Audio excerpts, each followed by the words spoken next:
Today I'm going to be talking about some small things that I did to help myself step out of my full-time job and plan to travel for at least a year. Take what you would like from what I'm about to share with you and leave what you don't need. This is from my own experience, but hopefully even one of these small changes might resonate with you.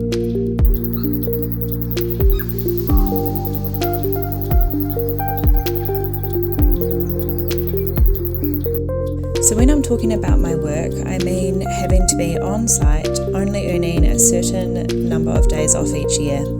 I even struggled to get myself out of the day-to-day mindset of work when I did have time off, always aware that I had to go back on site. It also didn't help that I was a teacher and had a gigantic workload all the time. I never seemed to have enough time or savings to get that real break I craved. I'm not sure about you, but I've watched digital nomad and expat videos and sometimes found myself feeling like the lifestyle they're promoting is too far beyond what I can have for myself and my situation.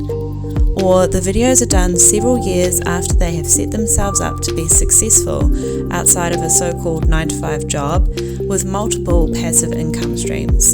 That makes the outcome seem so much further away. So the things I'm talking about here today are more like small steps or changes that I took over the last year to get myself in a position to quit my job and travel.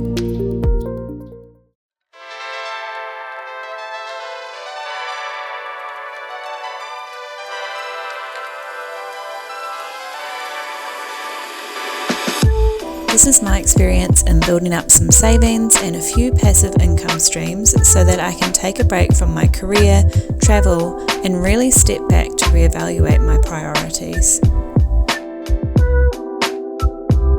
Firstly, I had to understand my budget when I was still working full-time and when I would be traveling.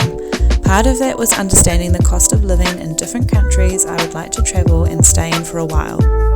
So the very first thing I did was record exactly how much I was spending each month.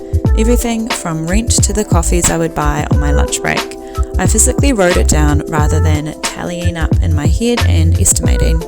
I also recorded my salary and noted that there wasn't much difference between the two columns.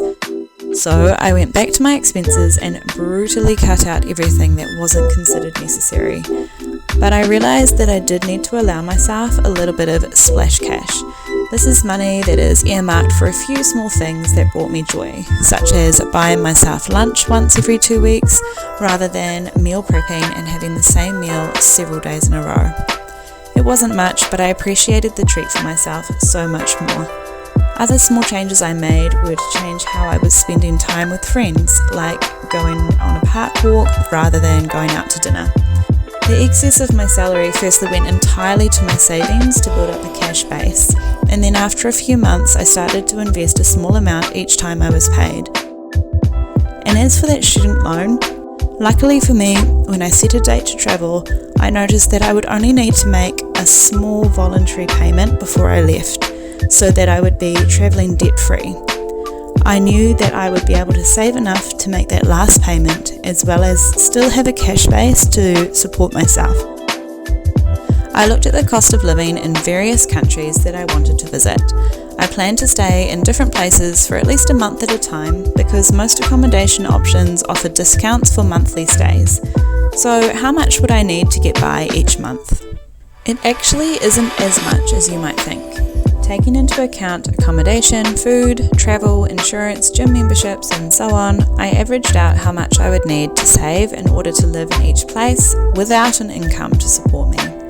It worked out to be about a quarter of what I was spending each month in New Zealand. I then multiplied that by 12 and I had a budget for a year's worth of travel.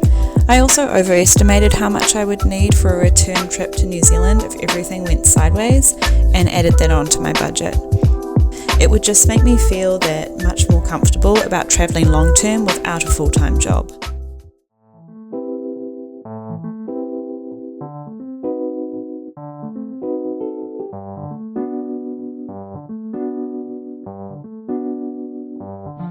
So I don't want to just chew through my savings as I travel. Of course I want to relax, work less and enjoy life more, but I want to use my time with purpose, hopefully building a lifestyle for myself outside of an on-site 9 to 5. Before I started searching for side hustles, I examined my strengths. If I was going to be working on something, I wanted to enjoy it or at least find it easy. Certain side hustles weren't going to suit me or bring me joy, and if I wanted this lifestyle to be sustainable, then I don't want to get caught up in something that drains me of so much energy that I can't enjoy the place I'm in. But there is so much potential out there for what I could do. I loved being a teacher and still see myself as one, so I wanted to do something related to my skill set.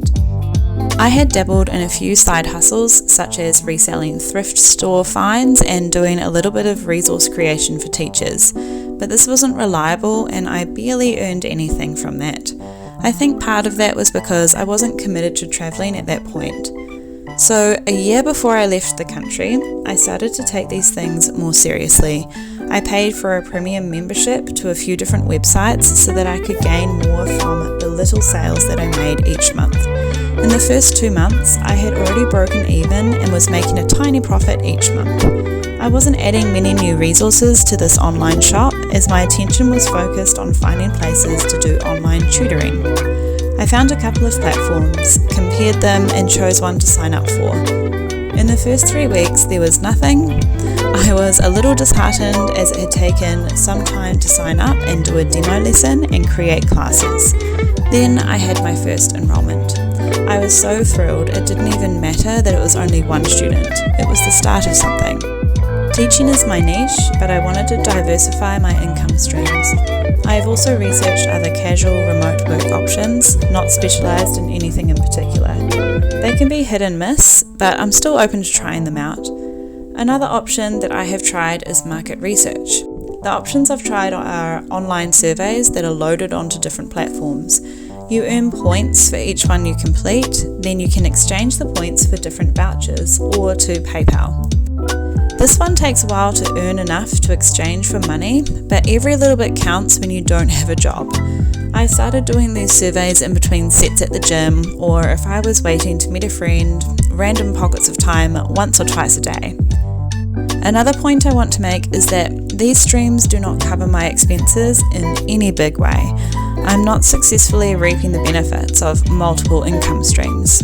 I would say in its current state, it would cover maybe 1/10 of my expenses each month overseas. But I have bought myself something more precious, which is time. Before, I was squeezing my side hustles into the late hours of the night or chunks of my weekend to make them work. Now I can put as little or as much effort into them as I like over the next year so that I'm not eating into my savings too rapidly.